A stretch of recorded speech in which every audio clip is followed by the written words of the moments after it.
أعوذ بالله من الشيطان الرجيم. بسم الله الرحمن الرحيم. إذا زلزلت الأرض زلزالها وأخرجت الأرض أثقالها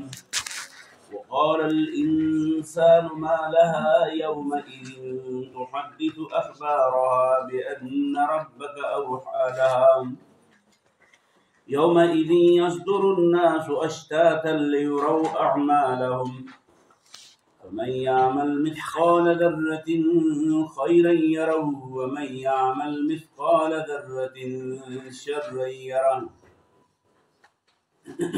بسم الله الرحمن الرحيم.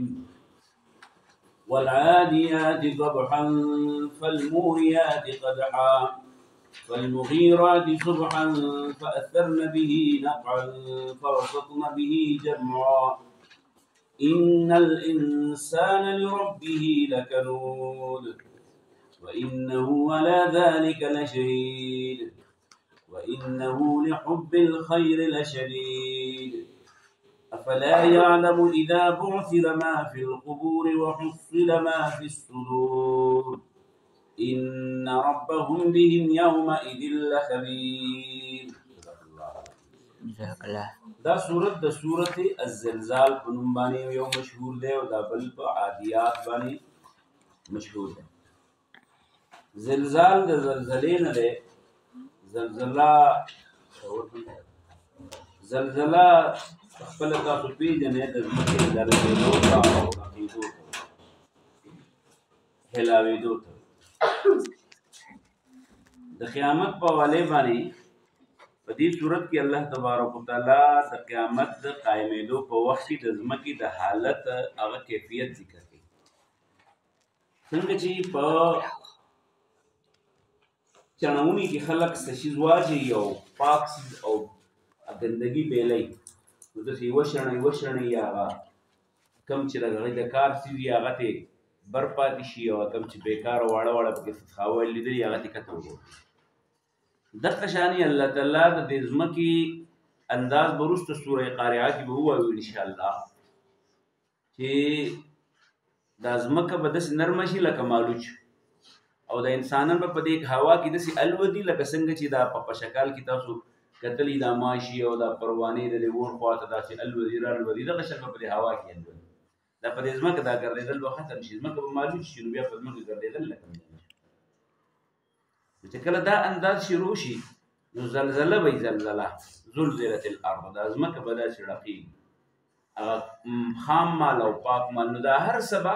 بعثرت ما فی القبور په دې ځمکه کې چې څه په دې قبرونو کې پټ وو هغه اوس راښکاره شي. نو چې راښکاره شي نو د څه لپاره به الله راښکاره کوي؟ وایي دا خلک به د قیامت په ورځ د الله مخې له را رواني ټول به را رواني او الله تعالی به ورسره حساب کتاب کوي. د الله حساب اسان هم دی او ګران هم دی. ګران د هغه چا دپاره دی چې چا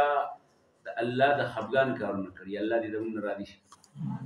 او اسان د هغه چا دپاره دی چې خپله ځواني او خپل ژوند د الله په تابعدارۍ کې تېر کړی خپل د الله په عبادت کې د الله توحید د عقیدې سره د ښایسته اخلاقو سره د ښایسته کردار سره ژوند تېر کړی نو هغې چې دی نو هغه به په هغې باندې به حساب کتاب اساني. زموږ پیغمبر صلی الله علیه وسلم به دعا کوله د دې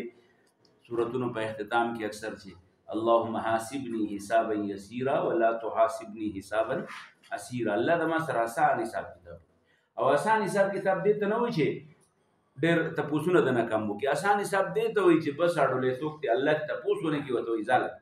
تاسو په دې سفتیش کې کتلي بعضې خلک داسې روانې هغه اشاره کوي دا او په بعضې باندې اکدمه پولیس دغه وګرځوي ته ورې څه ورته شته نه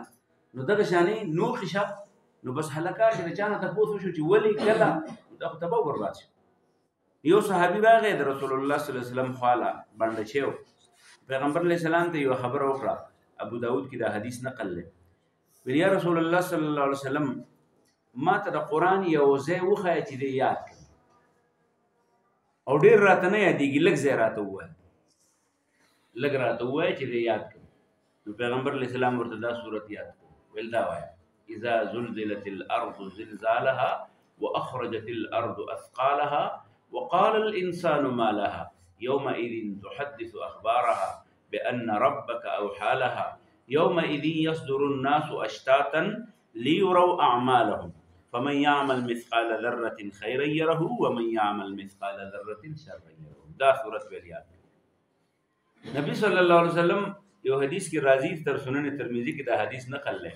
چې رسول الله صلی الله علیه وسلم به بس چې دا یاد کو لکه نیم قران چې یاد کړي. څنګه نیم قران؟ په دې قران کې درې غټه مسلې،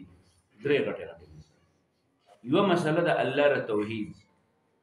او دویمه مسله د الله تعالی د پیغمبرانو د رسالت او دریمه چې دنو هغه د اخرت عقیده ده. نو دا رسالت او توحید عقیده ده تقریبا یو سیز ده، یو سیز د اخرت پکې دویمه مسله ده. نو دا د شو لکه نیم قران چې یاد کړی یعنی نیم اسلام یاد کړی. په دې وجه باندې الله تعالی په دې صورت کې د قیامت حالات د یو لوی زلزلې سره تشبیه ورکړی ده چې دا به یو لوی زلزلې چې پای کې به دا ټول انسانان او د انسانان نه علاوه د پرځمکه کې چې کومې خزاني دا به را بهر شي. ګوره دا ځمکه او زمونږ نیکونو چې په وخت یې راو صرف مالګې پکې موندلې وه او سره زر او سپین زر یې پکې موندلې وه، نور ورته پته نه وه چې پرځمکه کې لاندې نور هم شته. بیا راولی به او خاورې به یې ترې راوړې، کوټې سر ته به یې چیلې او قبرې به یې ترې راوړې، دیوالونه به یې ترې کول، نور ورته پته نه وه. نو چې کله بیا خلک ډېر شو نو د ډېر مال ضرورت و، نو الله پکې زمرود راویست، الله پکې یورینیم او پلاټینیم او پلانې او پلانې او پلانې دا شي پکې راویست. بیا چې خلک د یو ځای نه بل ځای ته تله نو بیا داسې شی نه و چې څه چل وکړي نو ربړ پکې جوړ شي. دغه شانې تاسو ګورئ ګیس پکې راووت، دغه شانې پکې تاسو ګورئ اوسپنه پکې راووته. دا بلا کیسې چې دي نو دا الله تعالی هغه د ځمکې نه راپیدا کړي. نو دا هغه د ځمکې هغه دننه چې پر ځمکې کې مې خزانې دي دا به د ځمکه بهر ته راوځي، بهر ته راوځي. نو بسم الله الرحمن الرحیم. او په آخر کې بیا وایي چې ګوره یو خبره واورئ، دا مه وایه چې ما څوک نه ویني، دا مه وایه. الله ستاسو د وړوکي نه وړوکي عمل هم ویني. که تاسو په تکه توره تیاره کې په یو تنګ ځای کې په یو پټ ځای کې یو نیکي وکړه هغه هم الله محفوظ کړی د قیامت په ورځ به ته وي. او که ګناه دنه وشوه هم به الله تعالی محفوظ کړي او بیا به د قیامت په ورځ باندې تا ته پیش کوي. نو په دې وجه د ګناهونو نه ځان ساتئ او که نه وشي دنه کله خو د ګناه کېږي. داسې انسان نشته چې د ټولو ګناهونو نه پاک وي، خامخا به دې ګناهونه کېږي. خو بیا کامیاب مسلمان هغه دی چې ګناه دې وشي او یا الله توبه مې ده بیا به نه، دا کامیاب دی. چې یو وایي ولې دې وکړو مړه ډېر شی مې کړي دا یو پکې نه صحیح، نو دغه چې دی په ګناه باندې کلک شه. نو چې په ګناه کلک شه نو بس دی د شیطان په ډله باندې شو. شیطان دپاره الله تعالی کوم ځای جوړ کړی؟ جهنم. بسم اعوذ زه پناه غواړم بالله د الله سره من الشیطان د شیطان الرجیم رټلی شوي. بسم الله شروع کوم په نوم د الله الرحمن چې ډېر زیات مهربان دی، الرحیم او همیشه مهربان. اذا کله چې زلزلت وجړه کولی شي. بره ګوره ښه هلته بره څه مسله ده ښه بره ځکه چې اذا کله چې زلزلت وجړه کولی شي وړه کولی شي الارض دا ځمکه، وشڼولی شي وړه کولی شي وجړه کولی شي الارض دا ځمکه، زلزالها پړه کولو سره، زلزالها پړه کولو سره. زیورمنه اذا زلزلت کله چې وجړه کولی شي الارض دا ځمکه، زلزالها وجړه کولو سره، واخرجت او راوباسي الارض دا ځمکه اسقالها خپل ټول بوجونه، وقال الانسان انسان به لګیا شي وایي به ما لها دا په دې ځمکه څه چلو شو، دې کې خو مخکې دا شیزونه نه وو، دا څنګه ما لها دا کې څه چلو شو.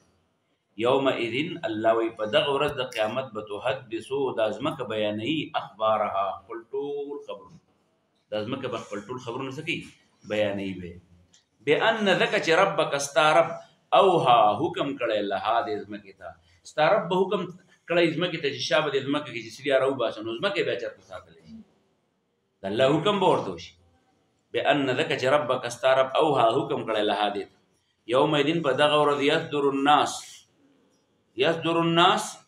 را ګروپ به را روان شي دا خلک، یصدرو را روان به الناس دا خلک اشتاتن ډلې ډلې ځان له ځان له به را روان وي. لیورو د څه لپاره؟ لیورو د مجهول صیغه ده، لیورو چې وښودلی شي دوی ته اعمالهم د دې عملونه. یومئذ په دغه ورځ به یصدر الناسو په منډه منډه به را رواني دا خلک اشتاتن ډلې ډلې لیورو د دې لپاره چې وښودلی شي دوی ته اعمالهم د دې عملونه. په من پس کم سړی چې یعمل وکړي مثقال برابر ذرة د ذرې خیرن سنیکی یرهو هغه به ویني ومن کم سړی چې یعمل وکړي مثقال برابر ذره د یوې ذرې شرا شر یرهو ییني به اذا کله چې زلزلت وجړه قولی شي الارض ازمکه زلزالها وجړه قول سره واخرجت او روبشي الارض ازمکه اسقالها دنن خپل بوجونه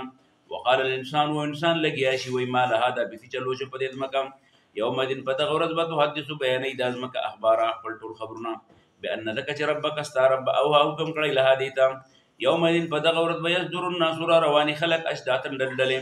لیورو د دې لپاره چې خو دل شي ته اعمال ومن ندی فمن پس کم سړی چې عمل وکي مثقال ذره برابر د ذره خیرن نیکی روینی به ومن کم سړی چې عمل وکي مثقال ذره برابر د ذره شرن بدی روینی به دې سبق کې اوس مونږه یو څو خبرې ذهن ته راغلي یو دا چې د قیامت په ورځ به زلزلې انسان به خپل دی نشي ټینګي څه په حرکت کې به دویمه دا چې د قبرونو کې دا کم انسانان دي دا به ټول د رزمکو نه راښکاره کړی شي مولوی صاحب نو قبرونه به راپاسي او چې کله قیامت کې دا خلق راپاسي نو نوسې به نیکه ته حیران یو نیکه به نوسې ته حیران لکه دا خو هغه دی انګدین دی بل دا خو ګسدین دی بل دا خو لپړدین دی ټول به یو بل پیژني نو حیران به هر سړی په حیران څلورمه خبره دا ده چې د موږ په دې اعمالو باندې موږ به د یو بل باندې ګواهي کوو خو د ازمکه په کم دی کې چې تا کم کار کړی د نیکۍ یا د بدۍ د ازمکه به ګواهي کوي چې دې سړي دا کار کړی بل خبره ده چې د قیامت په ورځ باندې به د ازمکه د الله په حکم باندې د انسانانو په شان خبرې کوي چا په شان خبرې کوي او دا بولې کې چې الله به ورته حکم کړی نو هغه بیا خبرې هم کوي پنځه شپږمه خبره اومه خبره دا چې د قیامت په ورځ به الله انسانانو ته خپل کړي عملونه داسې وښیي لکه څنګه چې دا کتاب دی دا بستره دا میز دی نو زموږ د عملونه به داسې پراته ډېرې به پروت هغه د حج دی هغه د روژه ده هغه د زکات دی هغه د بیا د بل طرف دغه جي هغه د زنا ده دغه سود دی دغه لنډکپي ده دغه دروغ دي دغه الزامات دي دغه غلاګانې دي نو دا ټول ګناهونه به داسې ښکاري لکه څنګه چې اوس موږ یو بل وینو پر سترګو به او دا ځکه چې زمونږ د قول او فعل عمل او وینا دا هر څه د الله سره محفوظ نو په دې دنیا کې د سبق دا شو یو خبره ته پاسه چې دی خو په قیامت په ورځ باندې چې موږ ګورو نو وړه وړه ګناه به هلته الله تعالی موږ ته ښیي نو لهذا په دنیا کې چېرته یوه نیکي د دې وجې نه پرې نه چې دا وړه ده زموږ دا بعضې خلک عجیبه خلک یاره که فرض مونږ وکړو یاره فرض مې وکړم مړه سنت خاص سنت دی لکه د دې یو سنت پته وتا ته ولګي چې کله په آخرت کې ستانه فرض پاتې شي لکه حدیث کې راځي رسول الله صلی الله علیه وسلم فرمایي کله چانه چرته فرض پاتې شي په ځواني کې ضروري نه پاتې کی نو الله تعالی به ولا غنه پلم پکې حساب نو ته دلته کې وای دا خو سنت دی او دا نه پلي د خدای بن صاحب چې موقع درته ملاويږي نه پلم کوو سنت هم کوو اضافي د دعا لپاره هم کوو صلات حاجت هم کوو د څه لپاره چې دا د ډیر شي باندې جوړو ځانته مونږ باندې جوړو د پرخودو د پاره د نه کې د پرخود الکه مسواک هم مړه داس پرس خونه نه الکه را پنسل کې را پورته کړی پر دړو م پټاو پکې دا غلط تاسو بعد بدري لکان دی په پرېزما کې راځي دا پنسل کې راوچته کې مړه داس دین خونه نه باندې خلک نو خدین نه دی نو لکه دا یو ګناه ته وړخ کړي نو د قیامت پر دې به پشا کی الکه کنځلې مکو یا لکه دروغ مو مړه سره په دې څه کار کیږي الکه دا معمولی غلطی ده مکو مړه په دې باندې کومه مسلمانې نه څوک نشي الکه دا ګیره د باندې مدغه کوه ډیزاینونه پکې مو جوړو ګناګار بشي مړه په ګیره کې خو دین نه نو پس کې دی دین خدای په ګیره کې نه ده په نقلو کې نه ده په دغه کې نه ده په سنتو کې نه ده نو اخر پس کې دی دا بل ور دی نو یو ځای ته لاړو نو الته کې یو سړی مشر څوک مړو نو هغه مانځه ته مخکې شو مونږ په هغه کې درې څلور مونږونه بیا په بل مانځه کې بل ور مخکې شو په بل مانځه کې بل وراره مخکې شو په بل مانځه کې بل څوک مخکې شو شپه مو پکې په هغه کې نو هر سړی چې راګرځېدو نو هغې به په دې سنتو پسې دعا شته او په فرضو پسې دعا نشته په دې پسې نشته او په دې پسې شته دا په دې باسونو کې وخت یې تېر کړی نو به تقشن نیغ ناسو دعا یې نه کوله نو موږ هم ویل بس چې ته نه کوې موږ څه کوو نیا نیکه خو ستا مړه دي زما خو نه ستا نیا مړه ده یا ستا نیکه مړه ده زما خو نه دی مړ بس راغلی مو خوشحاله شي چې راغلی چې کله ته دې راغلم نو ما ته بچیا موږ دعا راغلی موږ سره راغلو دعا راغلو نو که په نور ورځو کې دعا کې او کنه کې نو په دې وخت کې خدای خلک ټول ناز دي نو چې راوګرځېږي نو دعا وکړه چې خدای پاکه دا که نور چاته نه کوي خدای دا نیا مې مړه ده دا وبخه دا نیکه مې مړ دی دا وبخه دا خلک راغلی اجر ولا ورکړه الله تعالی د دې دعا قبوله کړه نو بس هغه نیغ دغه شانې وګوشتو کېناستو په هغې کې زموږ هم راپاڅېدو او هغه هم راپاڅېدو من لیا ستا مړه ده نیکه ستا مړ دی ما خو نه دی نو دا څه یعنې دا هغه ته اوس دا ورته ګناه ښکارېده چې دعا وکړه ځکه چې چېرته به ورته استاد ویلو چې د فرضو نه وروسته دعا نشته که د سنتو نه وروسته دعا نشته نن خو ستا نیا مړه ده نیکه دې مړ دی نو دعا خو ورته وکړه که نه یعنې نو دعا خو ځان له یو عبادت دی په دې وجه باندې بچیانو چېرته به هم د خپل آرام دپاره معمولي هم نیکي هم نه پرېږدئ چې ته وایې یاره چې په دې کې به لږ سهولت راته میلاو شي نو بس دا نیکي مه کوه او کله کله د خپل خوند دپاره معمولي ګناه هم مه کوه سګرټ ګناه ده نسوار ګناه ده چرس ګناه ده دروغ ګناه ده زنا ګناه ده دا زنا او شراب دا غټ غټ ګناهونه دي واړه واړه ګناهونه په چا پسې خبرې کول چا پسې سترګې وال چا په مخ کې دا چل کول دا ګناه ده نو د دې نه ته خوند هلې که نه نو د خپل خوند دپاره وړه ګناه مه کوه ځکه چې د قیامت ورځ شي نو فمن یعمل مثقال ذرة خیرا یره ومن یعمل مثقال ذرة شرا یره ځکه چې وړه ګناه غټه ګناه به د قیامت په ورځ باندې پرې خپلو سترګو وینئ نو هسې نه د خپل خوند دپاره وړه ګناه ونه کړې او هسې نه د خپل راحت دپاره وړکۍ نیکي چېرته پرې نه دی چې نیکي درته میلاوېده نیکي کوه او چې ګناه درته راتله وړه او غټه پکې مه ګوره د ګناه نه لرې لرې یاده شوه خبره دا پکې زموږ دپاره بله خبره شوه د قیامت په ورځ باندې چې کوم کارونه د عذاب سبب ګرځېږي نه د دنیا کارونه دي لهذا د دنیا په کارونو کې د حلال او د حرامو د جایز او د ناجایزو د دې پوره خیال ساتل پکار دی واخر دعوانا الحمدلله